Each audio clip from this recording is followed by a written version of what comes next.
যার কথায় আমার সময় কেমন ছিল শোনো বলি, আমার চোখে দেখবে ফিরে হারিয়ে যাওয়া স্মৃতির গুলি। আমার সময়, আমার সময়, আমার সময়, আমার সময়।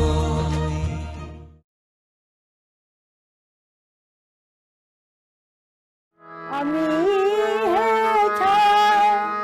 থাকি শুধু গাইতে তোমার গান, দিও তোমার জগৎ সবাই এইটুকু মোর ছান। আমি আমি তোমার ভুবন মানে লাগিলে কোনো কাজে। রবীন্দ্রনাথ ঠাকুর বাঙালির কাছে এই নামটি যেন চিরকালীন টাটকা বাতাসের মতো। কঠিন সময় এলে আমরা আশ্রয় নিতে যাই এই মানুষটির কাছেই। বিশেষত রবীন্দ্রনাথের গান যেন সব সময়ই মন খারাপের অব্যর্থ প্রতিকার। সেই রবীন্দ্রসঙ্গীত নিয়েই শিল্পী বিভা সেনগুপ্ত কাটিয়ে ফেলেছেন জীবনের সুদীর্ঘ সময়। গানের কথা, গানের সুর, গানের ভাব সবটাই কেমন লীন হয়ে যায় তার নিজস্ব অস্তিত্বে। 9টি দশক পেরিয়ে এখন তিনি 93। ছোটবেলাটা কেটেছিল ত্রিপুরার আগরতলায়। গানের চর্চা শুরু সেখানে। পাঁচ ভাই তিন বাবা মা। আর একটা বিশেষ কথা তো আপনাদের বলতে হবে, আমাদের পরিবারের কথা বলতে, আমাদের বড়দা তিনি প্র্যাকটিক্যালি আমাদের জন্মের আগেই পলিটিক্যাল এনভায়রনমেন্ট অনুশীলন সমিতি আরও অনেক বেরিয়ে গেছেন। তাকে আমরা দেখিনি, তার গল্প শুনতাম কম, কারণ বলতে মার খুব বড় ছেলে বাড়ির, নিজের মনেই তার দুঃখ করতে চেপে রাখতেন, কারো কাছে বলতেন না, কারো কাছে না। ইভেন আমাদের যে আমরা ছোট ভাই বোন, বড়দা ছিলেন, তিনি বেরিয়ে গেছেন দেশের কাজে, এই কথাটা মা বলতেন। যাই হোক, বড়দা তো এখন, বড়দার প্রসঙ্গে অনেক বলতে হবে, এতটা বলা সম্ভব না। উনি পলিটিক্যাল সব এখানে যেমন আলিপুর সেন্ট্রালে, সেখানে উনি 7 বছর বন্দি ছিলেন। দমদম সেখানে 3 বছর। তারপর তো কোথায় চলে গেছেন, আর আমাদের সঙ্গে আমাদের সঙ্গে কোনো সম্পর্ক রাখতে পারেননি। শুনেছি কখনো কখনো বেরিয়ে গেছেন যখন এদের আওতা থেকে, তখন শুনতাম যে আগরতলা, অনেক কোথায় দূর থেকে আগরতলা এসছেন, চেষ্টা করেছেন মাকে বাবাকে একটু দেখে আমাদের দিকে। ওদের নানান রকম ছিল, কোথায় কাকে বললে বাড়িতে খবরটা কেউ জানতো না। হয়তো একদিন আমার মাকে এসে বলল, দাদা কিন্তু আসবেন, দাদা খুব আনাজ ভালোবাসতেন, বেশিক্ষণ থাকতে পারবে না, আপনার যা খাওয়ানো। মা তো সব আনাজ বসে সমস্ত গুছিয়ে টুটিয়ে রেখেছে, আর আমাদের বলছে তোমরা কাছে এসো না বেশি। আমার তখন একেবারে ছোট, কাছে এসো না। কিন্তু দাদা যেই ঝুঁকেছে, মা শুধু কাটবে আনাজটা, কি একটা বাকি বাড়লো। এই যে দাদা বেরিয়ে গেলেন, আর কিন্তু বাড়ির সঙ্গে কোনো সংসবই ছিল না। এই তারপর তো তোমরা জানের পর থেকে তাদের কোথায় কোন জায়গায় ধরা পড়েছে, আজকে গেছে দণ্ডবেড়ি টর্চার কথা বলার জন্য। আবার কখনো যারা খুব অ্যাক্টিভ ছিল, জেলে যখন থাকতো তখন এদের কোন জেলটা আমার মনে নেই, ওদের খাবার দাবার ভালো ছিল, দুধ টুধ সব এসতো। যে সুপারভাইজার জেলে কে কী খাবার বানাতে জানো দুধে, তখন বড়দা বলেছেন দুধ বেশি দিলে আমি ছানা কেটে রসগোল্লা বানাতে পারবো। উনি বিশ্বাস করেন, ঠিক আছে দাদা। এরকম ভেতরে কিন্তু ওরা কথাবার্তা, যে এদের ভেতরে যে কি প্ল্যান আসছে দাদারা, কি করে বেরিয়ে যাবেন, কি করে সুযোগ পেলে পেয়েছেন বলি দাদা ওই জেল থেকে পালিয়ে গেছিলেন। আর তারপর আর ঘটনা আমরা জানি না। যাহা দেখেছি তাহে কি সুখ, তাহে কেঁদে মরি, তাহে ভেবে মরি। যাহা দেখেছি তাহে কি সুখ, তাহে কেঁদে মরি, তাহে আমার মা সারা দিন রাত রান্না করছেন, পুজো করছেন, সারাদিন রামপ্রসাদই সাহা সময় দিয়ে যাচ্ছেন। মার পিছন পিছন ছোট থাকতে পিছন পিছন ছুটতাম ওই গানই। মা রান্না করছেন, খুঁজছি না যে এই রামপ্রসাদী। মা খুব গান ভালোবাসতেন। মার খুব ইচ্ছা মেয়েদের গান শেখায়। আর্থিক তো একটা ব্যাপার আছে, একটা হারমোনিয়াম নেই বাড়িতে, একটা হারমোনিয়াম দরকার। তারপরে একজন মাস্টারমশাই রাখতে হবে, অনেক চিন্তা, অনেক আর্থিক। সাধারণ মধ্যবিত্ত করে কি, আমার বাবা চাইতেন আগে এডুকেশন, যাতে ভবিষ্যতে গিয়ে কোনো কষ্ট করতে না হয়। একসাথে আবার জোর থাকবে আমি এই পড়াশোনা করেছি, আমি দাবি করতে পারি। আমার মা তা মানতেন, কিন্তু মা সাইড বাই এই গানটাই মার ভীষণ ইয়েছিল। একদিন 6-এ প্রাইমারি সেকশন ক্লাস 4-5 অব্দি, তারপর হাই স্কুলে গেছি। একদিন স্কুল থেকে যেমন আসি, স্কুল থেকে এসে দেখি কি আমাদের খাটের ওপর একটা ছোট্ট একটা হারমোনিয়াম। আমি ভাবি এই হারমোনিয়ামটা এলো কোত্থেকে, মাই তো এনেছে। প্রসঙ্গক্রমে তোমাদের বলে আমি ভাবছি মা কি করে কিনলেন, আমাদের তো যতই জানুক কি করে কিনলেন। কিন্তু সেই প্রশ্ন মাকে আমি কোনোদিনও করিনি। আমি তারপর মা সবচাইতে ভালো ট্রেনার তাকে রেখে দিলেন। তার কাছে আমি প্রায় 6 বছর শিখলাম। যেমন শুক্লাম কি ছোট দুনি খেয়াল, ভজন, অতুল প্রসাদ, নজরুল। ওখানে কম্পিটিশান হতো ইয়ারলি, জুনিয়র সিনিয়র। ওই কম্পিটিশানে যারা ফার্স্ট হতো তাদের গান মহারাজা শুনতেন। আমার সৌভাগ্য হয়েছিল আমি জুনিয়রে আমি সব সাবজেক্টে ফার্স্ট হয়েছিলাম, কাজে আমার চান্স মহারাজাকে গান শোনার। জুনিয়র সিনিয়র এরকম হলো পরীক্ষা, তারপর মহারাজ এখানে গান করায় সেই রাজবাড়িতে। তারপর আবার মাস্টারমশাই নিয়ে গেলেন, রাজা এলেন, প্রোগ্রাম আরম্ভ হলো। আমার পালা, আমি গিয়ে ওই সামনে গিয়ে মাথা নিচু হয়ে বলে দিয়েছেন শিখিয়ে, এরমভাবে গিয়ে মহারাজকে প্রণাম করবো। ঠিক আছে, উনি খুব এরকম হাসতেন, খুব আনন্দ পেতেন। তারপরে গান গাইতে বসছি, আমার সঙ্গে তবলা বাজিয়েছেন যিনি গান শেখাতেন। এই কারণে বাজিয়েছেন আমি ওটো অন্য তবল এলে ভয় পাই কিনা বাজি। আর ওনাকে মহারাজ চিনতেন, যে আমার যে ট্রেনার আমার, সে তার নাম হচ্ছে স্নেহাংশু চৌধুরী। আমার সঙ্গে বাজছে, আমি গান আরম্ভ করেছি, স্নেহাংশু থামো, ইয়ে হয়েছে, তুমি কেন তবলা বাজাও? তখন তবলিয়া তো আছে, কেন তুমি বাজাও? তখন ও তার ও তো ছোট, বাইরে তবলছে এখনো, ওর সঙ্গে আচ্ছা বাংলার কথা বলি এখন। আমাকে দেখিয়ে বলছে এটা কার মাইয়া? তখন উনি বলছেন যে যতীনবাবুর মেয়ে। ও যতীনবাবুর মাইয়া নি? খুব খুশি, গাও গাও। গেলাম, একটা পরম ভাগ্য ওনার কাছে আসে। যাই এই চ্যাপ্টার ক্লোজ। তারপর ওই যে উনি অসুস্থ হয়ে পড়লেন, তখন উনি আমাকে বললেন যে ভালো একজন হচ্ছে দেব বর্মন, ডাইরেক্ট বিশ্বদেব চট্টোপাধ্যায় ছাত্র, নাম হচ্ছে কৃষ্ণজিৎ দেববর্মন, বর্মন ফ্যামিলি। তারপর উনি আমাকে লেসেন, ওর কাছে গেলাম, আমার তো ওই গান পেয়ে একেবারে দারুণ খুশি।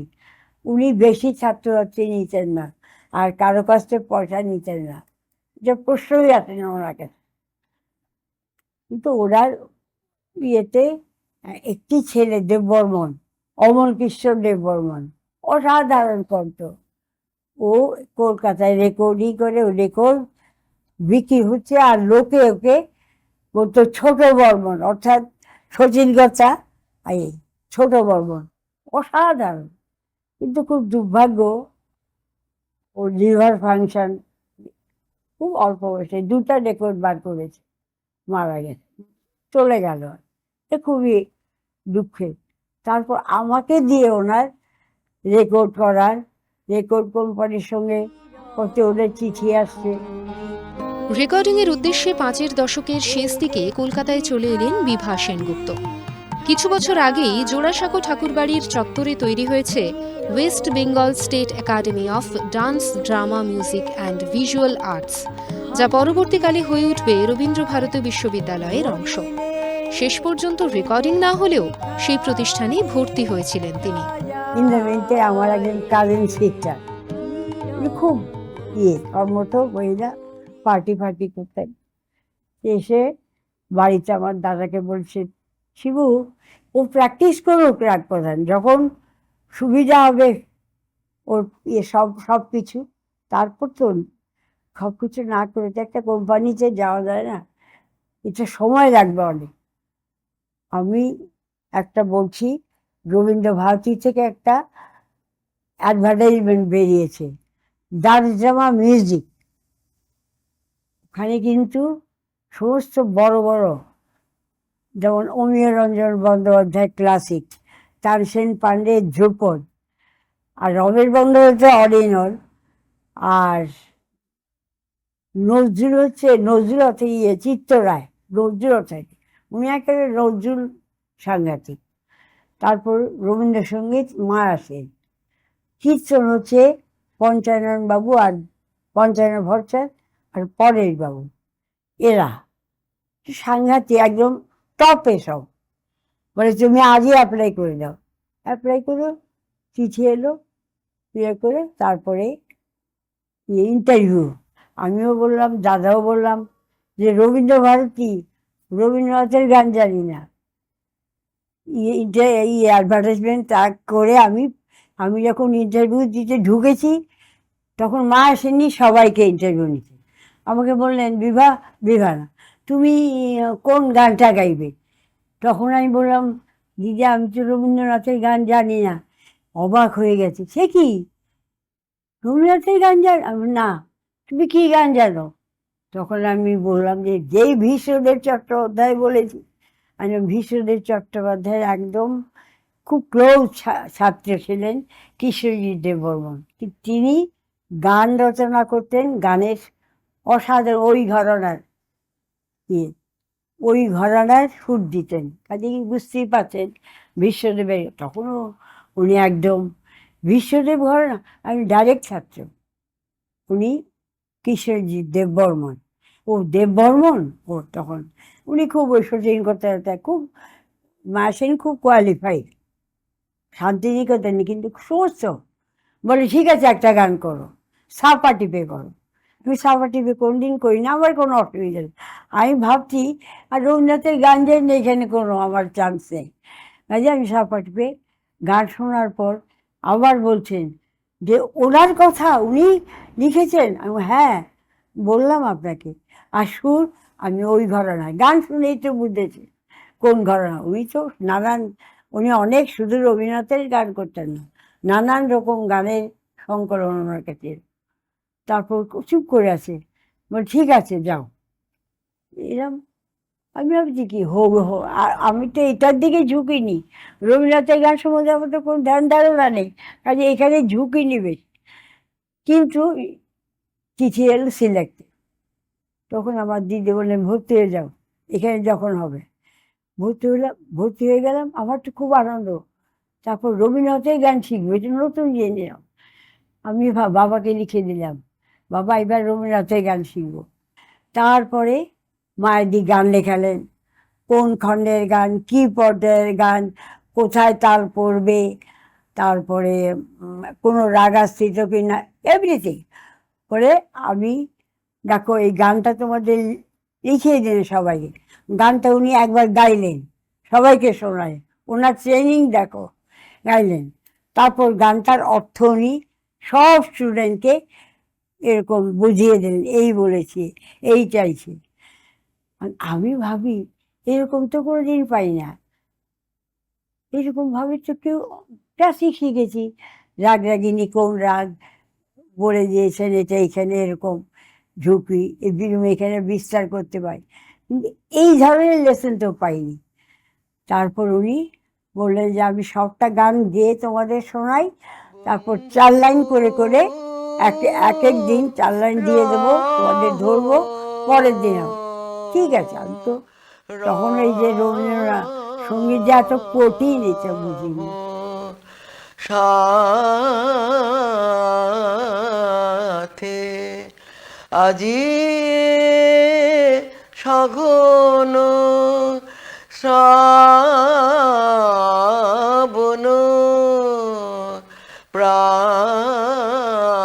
প্রাতে বন্ধু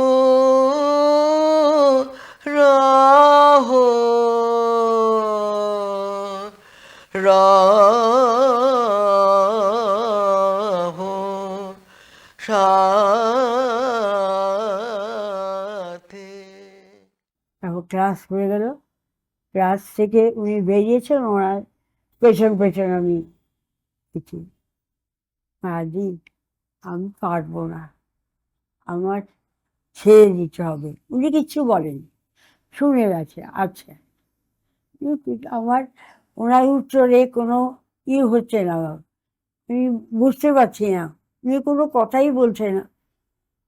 হ্যাঁ মাথায় আবার পেছন পেছন বেরিয়ে, দিদি একটা কথা একটা বলবো? হ্যাঁ বলবো। দিদি আমাকে আপনি 2 দিন একা শেখাবেন? একদম শেখাবো, কিন্তু তুমি কি করে আসবে? তুমি তখন যাদবপুরে, তুমি থাকো যাদবপুর, আর আমি থাকি চিতপুর, তুমি কি করে আসবে? আসবো। তুমি কি কে বলিস শুধু পথে লিখা, এই যে সুদূর নিহারিকা, যারা করে আছে ভিড় আকাশের ঘড়ি, ওই যারা দিন রাত্রি আলো হাতে চলিয়াছে আধারের যাত্রী, গ্রহ তারা রবি, তুমি কি তাদের মতো সত্য ছবি, তুমি শুধু ছবি, তুমি কি কেবলই ছবি, নয়ন সম্মুখে তুমি নাই, নয়নের মাঝখানে নিয়েছো যে ঠাই, আদিতাই শ্যামল শ্যামল তুমি নীলে মানি, আমার লিখি তোমাকে পেয়েছি তাই অন্তরে রবি, নাহি জানি কেহ নাহি জানে, তবে সুরবাদে মোর গানে, কবির অন্তরে তুমি কবি, নয় ছবি নয় ছবি, নয় শুধু ছবি, তুমি কি কেবলই ছবি। এই মায়া সেনের কাছে তালিম নিতে নিতে সুযোগ এলো দেবব্রত বিশ্বাসের সান্নিধ্যে আসার। একদিন ক্লাসের পর মায়া সেনের সঙ্গেই তিনি গিয়ে পৌঁছলেন সকলের প্রিয় জর্জদার বাড়ি। দরজা ঘর মাদি চৌকাঠে পাটা দিয়েছেন, আবার আমি মাদি পিছনে আবার কারে লইয়ে এলেন, বাঙাল কথা বোঝো, আবার কাকে নিয়ে এলেন। আমি ভাবি আমার কি ইনসাল্টিং, এরা আমাকে, আমি কেন মায়েদি আমাকে নিয়ে এলো, মায়েদি কোনো এ নেই, দরজাও আমার ছাড়ছি। আমি ভাবি আমি আর উঠি, আমি চলে যাই বাড়িতে, কিন্তু পারবো না তো। উঠলাম, তখন বলে আও খাইন, মানে আসেন আসেন এদিকে, ওইখানে বউ খাইন, মোরা মায়ের দিচ্ছে। আরে আমার একটু ভালো লাগছে না, এই ধরনের কথাবার্তাটাই আমার ভালো।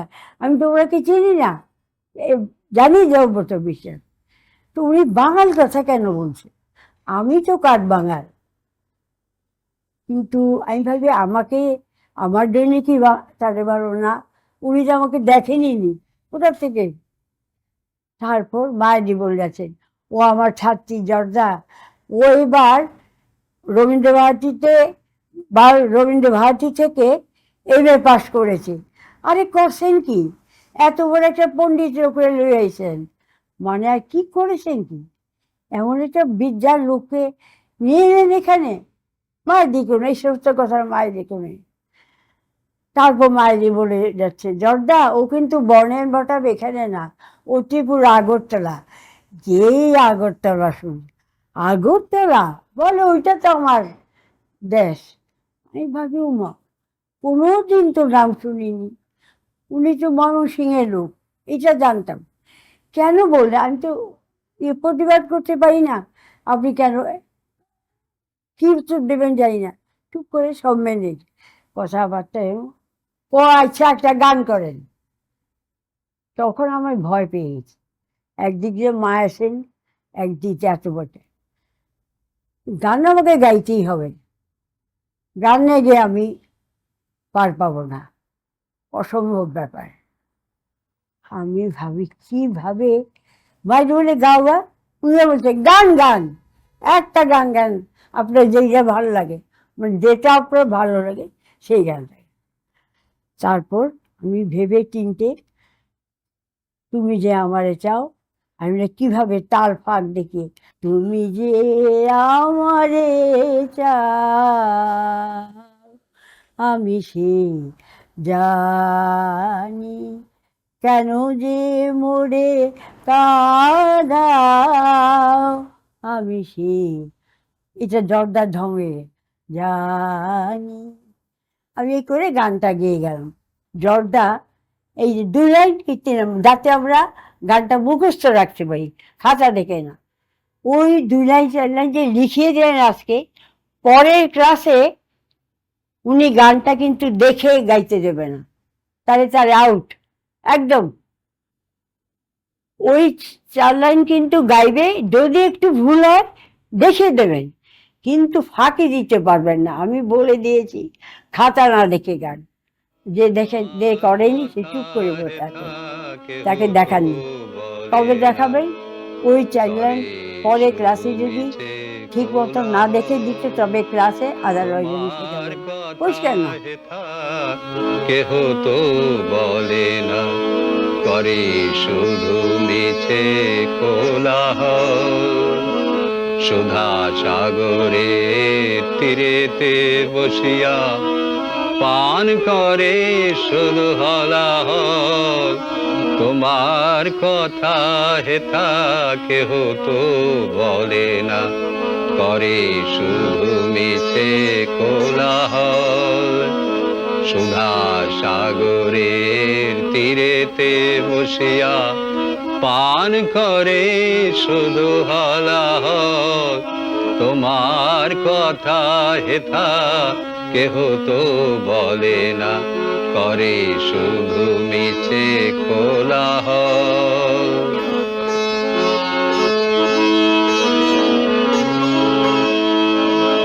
আপনি কেটেছে আপনার মুখ, না জানে সাঁতার নাহি পায় কুল, আপনি কেটেছে আপনার মূল, না জানে সাঁতার নাহি পায় কুল, স্রোতে যায় ভেসে ডুবে বুঝি শেষে, স্রোতে যায় ভেসে ডুবে বুঝি শেষে, করে দিবানিশি টলমল, সুধা সাগরের তীরেতে বসিয়া পান করে শুধু হলাহল, তোমার কথা হেথা কেহ তো বলে না, করে শুধু মিছে কোলাহল। রবীন্দ্রসঙ্গীত নিয়ে এক আশ্চর্য পরীক্ষা নিরীক্ষা চালিয়েছিলেন দেবব্রত বিশ্বাস। এক শিল্পীর চোখ দিয়েই তাঁর সে গায়কীকে কিভাবে বিশ্লেষণ করেন বিভা সেনগুপ্ত। উনি যা ভাবতেন, উনি ভাবতেন যে গায়কিটা যেন একটা গায়কের মধ্যে যেন একটা সৌন্দর্য থাকে, যেন এভাবে গাইলে আমার, এটা কিন্তু বলতেন বারবার, ঘাই ঘাই করে রোটেশন দিয়ে গাইলে তো এটা ভাব আপনি প্রকাশ করতে পারবেন, ভাবতে হবে গানটাকে লিখে। ওই যে আমি যা বললাম কি গায়কি, গায়কিটা যে একবার আমি যা শিখেছি নোটেশন দিয়ে, এইটা আমার পছন্দ হচ্ছে, কিভাবে গাইলে লোকের ভাল লাগবে এবং আমার ভাল লাগবে। আমি লোকের টেম্পারমেন্ট জানি, উনি বলতে এই কথা বলেছেন উনি, আমি জানি লোক কি ভালোবাসে, ভালো একটু ওই নোটেশনের পরে যদি আমি কারিগরি করি তাহলে আমারও আমার ভাল লাগবে, আমার ধারণা আমার অডিয়েন্সও ভাল লাগবে। না আমার যায় আছে আমি সকল দিতে পারিনি তোমারে, না আমার যায় আছে আমার লাজ ভয়, আমার মান অপমান, সুখ দুঃখ ভাবনা, আমার যায় আছে।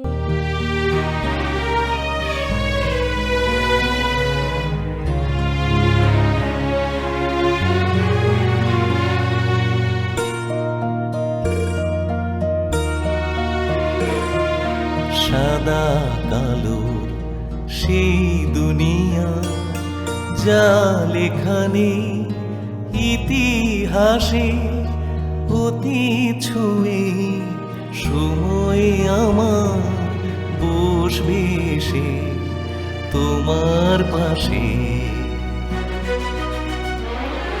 আমার সময়, আমার সময়।